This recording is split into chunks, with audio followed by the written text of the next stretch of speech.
कोल India के खिलाफ अखिल भारतीय मजदूर संघ के द्वारा आहूत चरणबद्ध आंदोलन के तहत आज धनबाद के बीसीसीएल एरिया 4 कतरा क्षेत्र महाप्रबंधक कार्यालय के समक्ष एक दिवसीय धरना दिया गया। धरना के माध्यम से महाप्रबंधक राजकुमार अग्रवाल को 17 सूत्री मांगों से संबंधित मांग पत्र सौंपा गया, जिसमें कोल इंडिया में न्यूनतम 50% स्थायी कर्मी अनिवार्य, ठेका कर्मियों को समान अधिकार तहत सुविधा प्रदान करना, सेवानिवृत्ति के बाद भी कैशलेस चिकित्सा की सुविधा प्रदान करना में मुख्य रूप से है।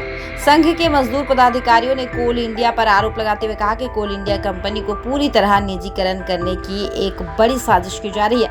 अगर ये सफल हुआ तो कोल इंडिया के उच्चतम पद पर काबिज जैसे जीएम, मैनेजर आदि को भी निजी हाथों की कठपुतली बनकर रहना पड़ जाएगा, जो आने वाले समय में देश के लिए बड़ा खतरा बन सकता है। साथ ही कई स्थानीय मुद्दे जैसे जर्जर श्रमिक आवास, सुरक्षा व्यवस्था, सुरक्षित माइनिंग को लेकर सतर्कता से कई अन्य मांगों को भी पटल पर रखा गया। हम अपना अधिकार मांगते, हम अपना अधिकार मांगते। राष्ट्रभक्त मजदूरों, देशभक्त मजदूरों है, आगे और लड़ाई है। भारत माता की, भारत माता की। कौन बनाता है हिंदुस्तान? महासंघ का जो निर्देश है, जब महासंघ के द्वारा जो आहूत कार्यक्रम है 4 चरणों का, उस 4 चरण के दौर में ये चौथा चरण है। पहला चरण हमारा शुरू हुआ था 24 जुलाई से। 24 जुलाई से पहला चरण गेट मीटिंग, पिट मीटिंग का था, जिसके द्वारा जन जागरण किया गया। दूसरा चरण हमारा सभी आवासीय परिसर जो कोरोरी क्षेत्र के नज़दीक थे, जैसे हमारे बस्ती है, ग्राम है, घोड़ा मोहल्ला है, उन सभी में उनके परिजनों को भी जन जागृति कार्यक्रम में जोड़ करके जन जागृत किया गया। तीसरा चरण हमारा जो व्यवसायी वर्ग है, जो हमारे अगल बगल के बाज़ारों में है, क्योंकि निश्चित रूप से सारी की सारी रौनक कोल इंडिया के द्वारा, बीसीसीएल के द्वारा ही धनबाद में है। और कोल कैपिटल में निश्चित रूप से आप देखे होंगे, जब ड्रेस का पैसा आया 12,500 रुपया, हर जगह लिख दिया गया कोल इंडिया ड्रेस अवेलेबल है यार।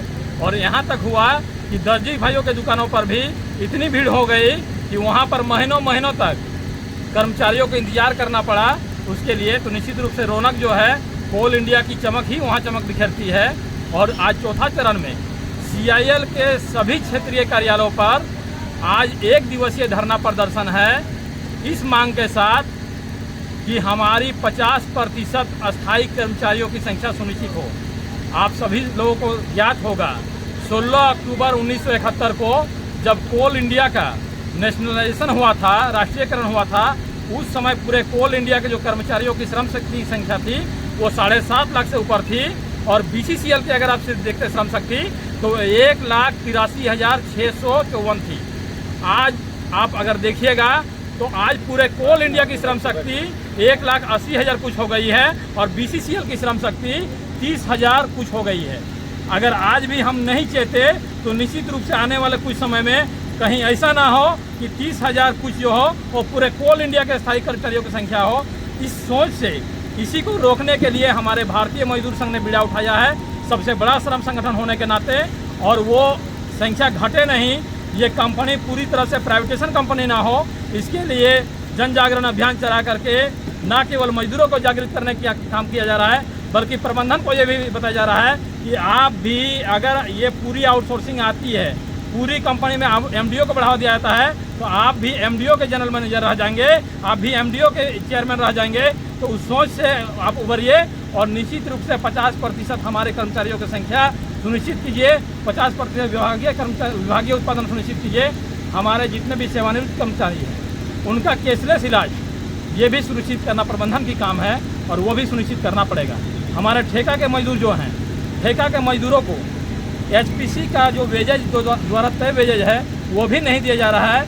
इसमें हम लोग प्रमुखता से ये मांग रखे हैं कि ठेका कर्मचारियों को न केवल HPC वेजेज दिया जाए, उसके साथ ही साथ वेतन के अलावे आवासीय सुविधा, फ्री में चिकित्सा सुविधा भी दिया जाए। और हमारे इन 3 चरणों 4 चरणों का कार्यक्रम रंग लाया। और आपने देखा होगा विगत कुछ दिनों पहले कोल इंडिया प्रबंधन को भारतीय मजदूर संघ के आंदोलनात्मक कार्यक्रम के बदौलत झुकना पड़ा और हर हाल में उसका सर्कुलर देना पड़ा कि अब ठेका के कर्मचारियों को भी सारी सुविधाएं देनी पड़ेगी।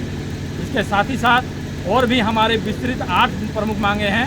8 मांगों के साथ में और भी हमारे यहाँ की जो मांगे हैं उसे भी समाहित किया गया है। भौमिक महतो, संयुक्त महामंत्री धर्मार्थ कर्मचारी संघ।